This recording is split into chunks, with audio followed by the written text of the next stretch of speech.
आप स्वयं कार्य कारण से परे परम स्वतंत्र हैं। आप ही इस जगत के आदि अंत और मध्य हैं। वैसे ही जैसे घड़े का आदि मध्य और अंत मिट्टी ही है, आप अपने ही आश्रय रहने वाली अपनी ही माया से संसार की रचना करते हैं।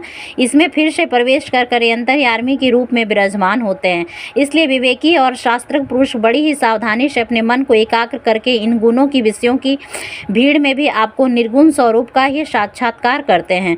जैसे मनुष्य युक्तियों के द्वारा लकड़ी से आग, गौ से अमृत के समान दूध, पृथ्वी से अन्न तथा जल और व्यापार से अपनी आजीविका प्राप्त कर लेते हैं, वैसे ही विवेकी पुरुष भी अपनी शुद्ध बुद्धि से भक्ति योग, ज्ञान योग आदि द्वारा आप इस विषयों में भी प्राप्त कर लेते हैं और अपनी अनुभूति के अनुसार आपका ही वर्णन करते हैं।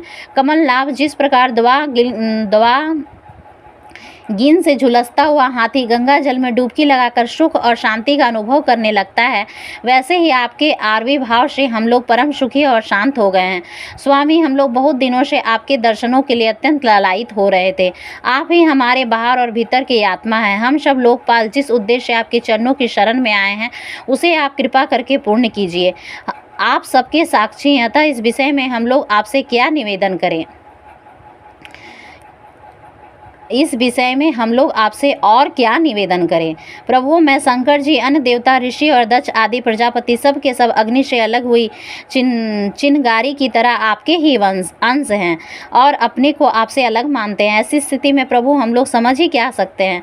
ब्राह्मण और देवताओं के कल्याण के लिए जो कुछ करना आवश्यक है उसका आदेश आप ही दीजिए और आप वैसा स्वयं भी कर लीजिए। श्री सुखदेव जी कहते हैं, ब्रह्मा आदि देवताओं ने इस प्रकार स्तुति करके अपनी सारी इंद्रियां रोक ली और सब बड़ी सावधानी के साथ हाथ जोड़कर खड़े हो गए। उनकी स्तुति सुनकर और इस प्रकार उनके हृदय की बात जानकर भगवान मेघ के समान गंभीर वाणी से बोले, परीक्षित, समस्त देवताओं के तथा जगत के एकमात्र स्वामी भगवान अकेले ही उनका सब कार्य करने में समर्थ थे। फिर वे समुद्र मंथन आदि लीलाओं के द्वारा विहार करने की इच्छा से वे देवताओं को संबोधित करके इस प्रकार कहने लगे। श्री भगवान ने कहा, ब्रह्मा, शंकर और देवताओं, तुम लोग सावधान होकर मेरी सलाह सुनो। तुम्हारे कल्याण का यही उपाय है। इस समय असुरों पर काल की कृपा है, इसलिए जब तक तुम्हारे अभ्युदय और उन्नति का समय नहीं आता तब तक तुम दैत्य और दानवों के पास जाकर उनसे संधि कर लो। देवताओं को ही बड़ा कार्य करना हो तो शत्रुओं से भी मेल मिलाप कर लेना चाहिए। यह बात अवश्य है कि काम बन जाने पर उनके साथ सांप और चूहे वाला बर्ताव कर सकते हैं। तुम लोग बिना विलंब के अमृत निकालने का प्रयत्न करो। उसे पी लेने पर मरने वाला प्राणी भी अमर हो जाता है। पहले क्षीर सागर में सब प्रकार के घास, तिनके और लताएं और औषधियां डाल दो। फिर तुम लोग